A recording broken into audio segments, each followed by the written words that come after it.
My sister forged my signature to get a huge business loan. Now I'm on the hook for $500,000.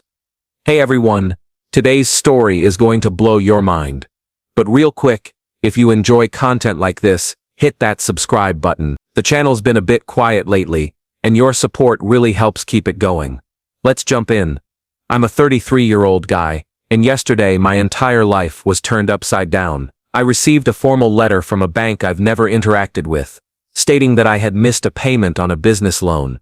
A loan for $500,000 that I supposedly co-signed for my sister Jessica's startup. Except, I didn't. I never signed anything. I never agreed to be a guarantor. I had no idea this loan even existed until that letter arrived. Panicked, I called the bank. They emailed me a copy of the loan documents, and there it was, my signature on the guarantor line. It looks like mine, but I know for a fact that I never signed it. The loan was taken out 8 months ago, and Jessica has apparently missed the last 2 payments. I felt my stomach drop as the bank representative explained that, as the co-signer, I am now legally responsible for the payments if Jessica defaults. They're threatening to place a lien on my house, the home I just bought last year after years of saving and planning.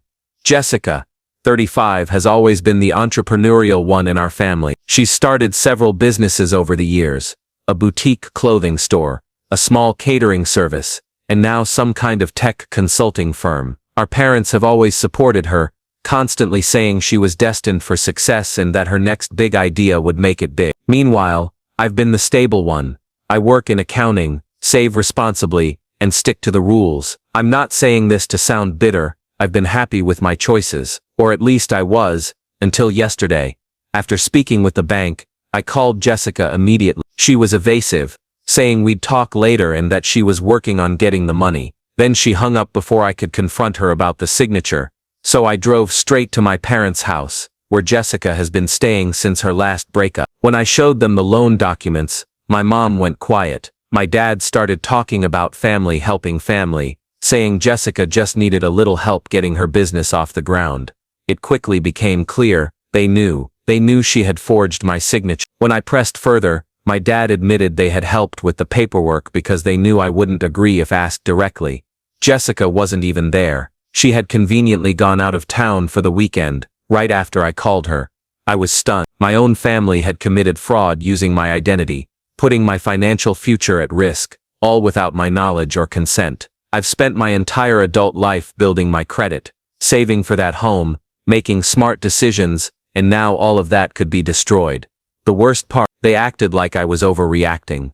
My mom actually said, "It's not like you'll have to pay it. Jessica's business is going to take off any day now." But from what I could gather, the business is failing. Jessica's missed payments because there's no money coming in. And now, legally, I'm responsible for a $500,000 loan I never agreed to.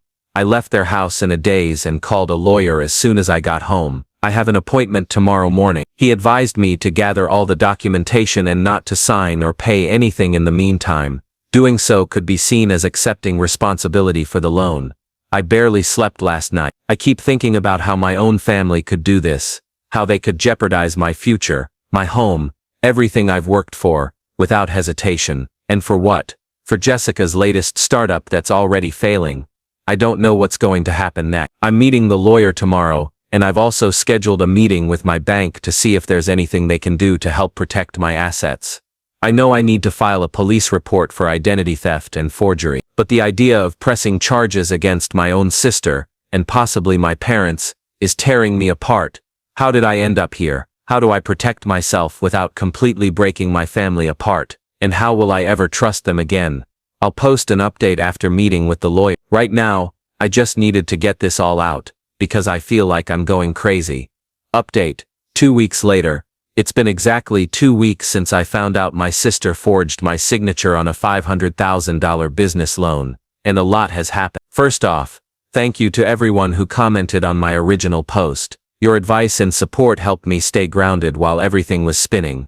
The meeting with the lawyer went better than I expected. His name is Daniel, and he specializes in identity theft and financial fraud. After reviewing all the documentation, including the loan papers with the forged signature, he confirmed what many of you said.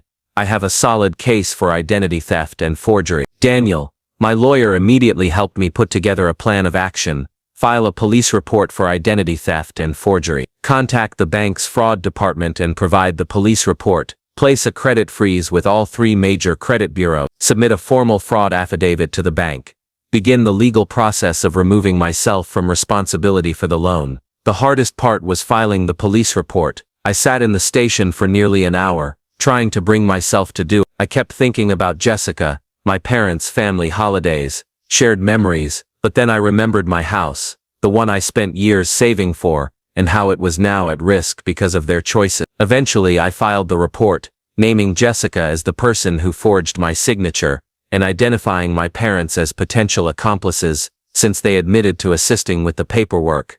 The officer I spoke to was sympathetic but professional. He told me a detective would be in touch for a more detailed statement. 2 days later, I sat down with that detective, and went over everything. I gave him all the documentation, including my notes from the conversation, where my parents essentially admitted they were aware of the forgery. The detective said they would open an investigation, and would need to interview Jessica and my parents. That's when things got even more complicated. The day after I spoke with the detective, my parents showed up at my house. My mom was crying, and my dad was angrier than I've ever seen him. They told me Jessica had called them in tears after hearing from the police. "How could you do this to your sister?" my dad asked. "Filing charges against your own family, do you know what this could do to her?" I stayed calm on the outside, though inside I was shaking. What could happen to her? What about what's already happening to me? What about the $500,000 of debt she put in my name without my consent? My mom, through tears, said, "But she's your sister. She made a mistake. We can work this out as a family." "This isn't a mistake," I replied. "This is fraud. This is identity theft. This is something you all knowingly planned behind my back, fully aware I would never agree to it." My dad changed tactics. He said they would help cover the payments until Jessica's business recovered, that they'd make sure I wasn't financially hurt. But when I asked if they were willing to legally take over as guarantors on the loan, removing my name from it, they hesitated. That told me everything I needed to know. The conversation ended with my dad threatening to cut me off from the family if I continued with this legal nonsense. I told him I was already cut off, the moment they chose to forge my signature.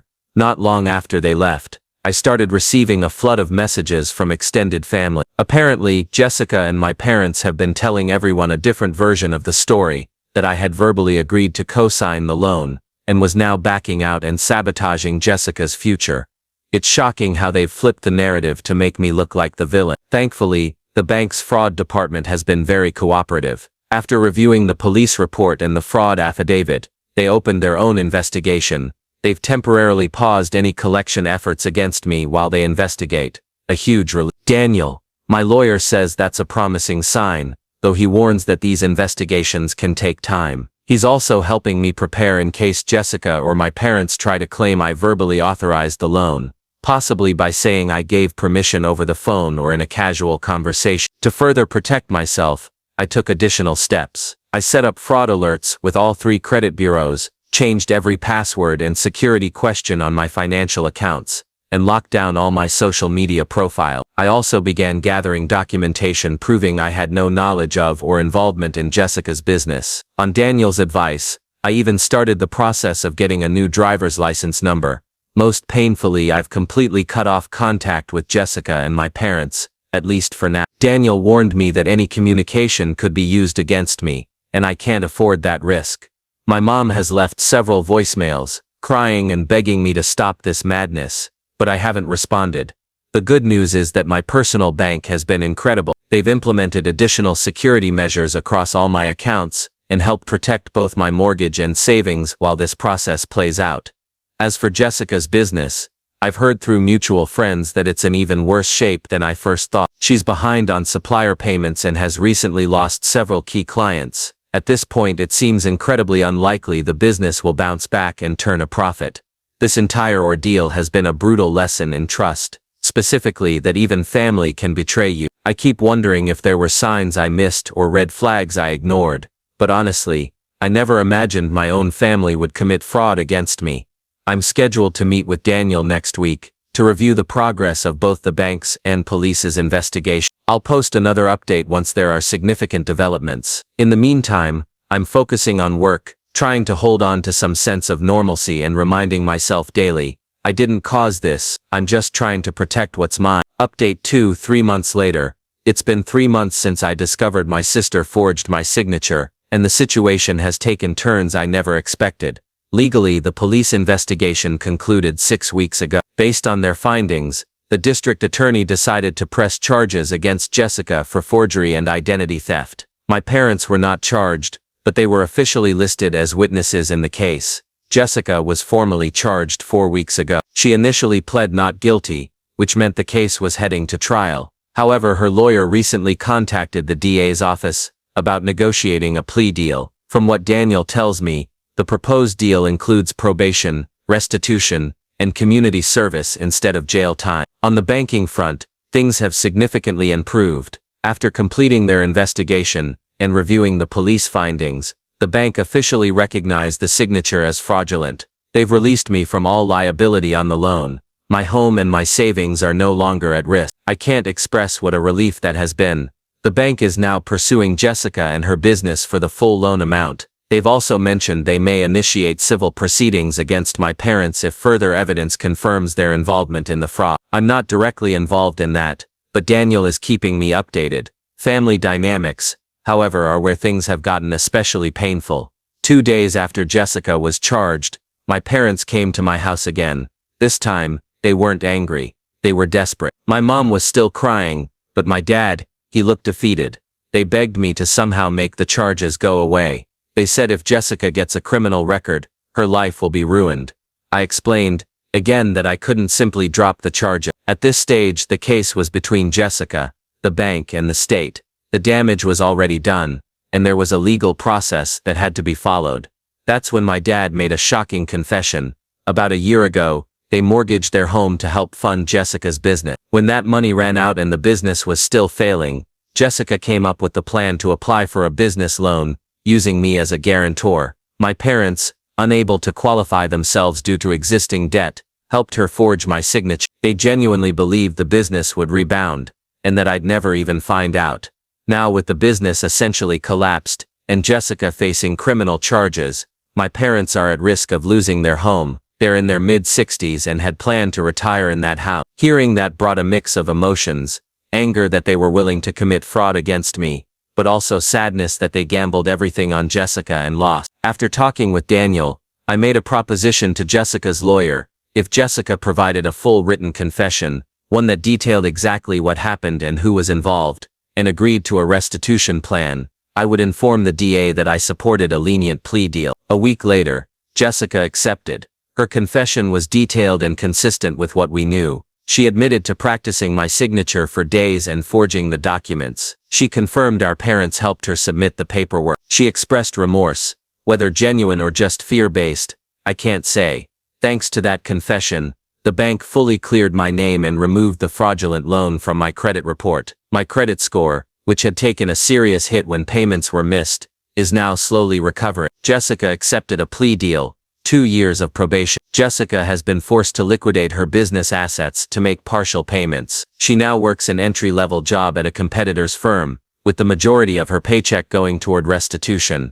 My parents' situation is more precarious. They've put their home on the market, and are hoping to sell quickly to avoid foreclosure. They've found a modest condo they can afford, but only if the sale goes through in time. Meanwhile, the extended family, many of whom initially sided with Jessica, are slowly coming around. The legal proceedings have made certain truths impossible to ignore. I was harsh. Some people have since reached out to apologize. Others continue to keep their distance, perhaps out of loyalty to my parents or Jessica, or maybe out of discomfort over having misjudged me. As for my relationship with my immediate family, it remains strained. I had one coffee meeting with Jessica, which Daniel supervised at my request. She apologized through tears, saying she never expected the business to fail and never intended for me to discover the loan. I told her I needed time before I could even consider forgiveness. I haven't spoken directly to my parents since they disclosed the mortgage situation. I've communicated with them through Daniel about some logistical matters, but I'm not ready for a face-to-face conversation. The sense of betrayal is still too fresh. Throughout all of this, I've been attending therapy, which has been incredibly helpful. My therapist has guided me through the complex emotions of feeling betrayed by my own family, as well as the guilt I occasionally feel about the consequences they're now facing, even though I know, logically, those consequences were brought on by their own choices. My focus now is on rebuilding my financial stability and making sure nothing like this can happen again. I've put extensive identity protection measures in place, and with Daniel's help, I've developed a thorough plan to safeguard my assets moving forward. I don't know what the future holds for my relationships with family. Right now, I'm still processing everything and focusing on healing from what happened. Maybe in time, there can be some kind of reconciliation, but if that ever happens, it would have to be on very different terms. I'll provide another update if there are any major changes. For now, I'm taking things one day at a time. Final update. 8 months later. It's been 8 months since I received that letter from the bank, and nearly a year and a half since Jessica signed that loan using my name without permission. This will likely be my final update, as things have finally settled, though not in the way I once imagined. First, the practical side. My financial situation has been fully restored. My credit score has completely recovered, and the fraudulent loan no longer appears on my record. The bank officially acknowledged the fraud, so it won't affect my future. Jessica has been complying with all the terms of her legal agreement. She's completed about half of her community service, regularly attends financial management classes, and has held steady employment. The restitution payments are ongoing, and will continue for many years, but she's been consistent. My parents sold their home 4 months ago, and moved into a smaller condo. The transition hasn't been easy. They lived in that house for over 30 years, and downsizing meant letting go of many things with sentimental value. They're managing on their retirement savings, which are more limited than they should be due to the financial loss from Jessica's business. Now, to the family dynamics, the more complicated part.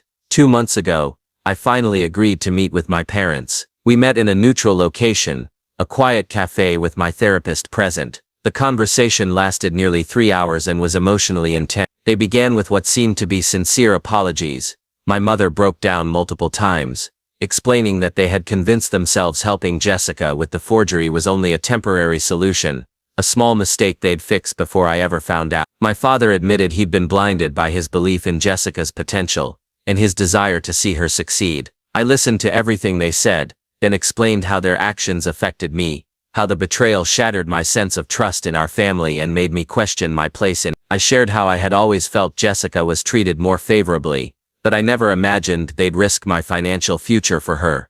My father broke down when I said that, admitting through tears that they had always assumed I would be the one who could handle adversity more easily. They said I always seemed so capable, while Jessica, in their eyes, needed more support. My father admitted that now he sees how unfair that was. It wasn't an easy conversation. At one point old patterns started to resurface. My father began to downplay everything, saying, "Well, it all worked out in the end," before quickly stopping himself and acknowledging that it wasn't true or fair. Since that initial meeting, we've had 3 more. Each one has been a bit easier than the last. I wouldn't say our relationship is healed, and I'm not sure it ever fully will be, but we're working towards something new. This version of our relationship has clearer boundaries and more respect for my independence. Both of my parents have started seeing a therapist, which I believe is helping them process everything that's happened. As for Jessica, that's been even more complicated. I've met with her twice, both times in public. The first meeting was tense and awkward. She seemed sincerely regretful but still somewhat defensive, occasionally saying things like, "I never thought it would go this far," or "I just wanted the business to work," as if that made it less serious. The second meeting, just 3 weeks ago, felt different. Something in her had shifted. She told me that the financial management classes and therapy, which she started voluntarily, had helped her understand the full impact of what she did. For the first time, she acknowledged everything without excuses. She admitted she had deeply violated my trust, and understood that forgiveness wouldn't come easily, or at all. In that moment, I felt like she finally saw me, not just as a background character in her story, but as a person with my own life and right, someone who didn't exist just to make sacrifices for her ambitions. I told her I appreciated her honesty. I'm not ready for a close sibling relationship again, but I'm open to slow, careful steps toward rebuilding something, if we both continue doing the work. As for our extended family, that situation has mostly worked itself out. Most of them now understand what actually happened. The ones who truly matter have apologized for how they initially judged me. Family gatherings are still awkward. I've gone to 2 in the last few months, but the tension is gradually easing. Through all of this, I've learned a few important lessons. Trust must be earned and maintained, even within a family, maybe especially within a family. Clear boundaries are not just helpful, they're essential. I now have firm financial boundaries with everyone in my life. Forgiveness doesn't mean forgetting. You can forgive someone and still hold them accountable, still protect yourself. My financial security is non-negotiable. I've put strong protection systems in place, regular credit monitoring, identity protection services, and a complete review of all accounts with my financial advisor. I'm more resilient than I thought. Despite the betrayal, the stress, the family conflict, I've kept my job, stayed in my home, and formed new friendships that have supported me throughout. On a personal note, I've recently started dating someone who has healthy financial habits and a strong sense of boundaries. It's early, but I really value how open she is about her expectations, and how much she respects my space and independence. Those are things I now know I need in any relationship. I've also taken lessons from this experience into my professional life. I now volunteer with a local nonprofit that teaches financial literacy to young adults. Helping others learn how to protect themselves financially has been unexpectedly healing. So where does that leave everything? My parents and I are slowly rebuilding a new kind of relationship. It'll never be what it once was, but maybe that's for the best. Jessica and I still have a long road ahead if we ever want to truly reconnect. But the door isn't completely shut. My financial life has been restored, and is now more secure than ever. But most importantly, I've learned to trust myself, my instincts, my boundaries, and my right to protect what's mine. It's a lesson I never wanted to learn this way, but it's one I'll carry forward for the rest of my life. Thank you to everyone who followed this journey and offered support and advice along the way. Your insights helped me stay grounded through some of the darkest moments.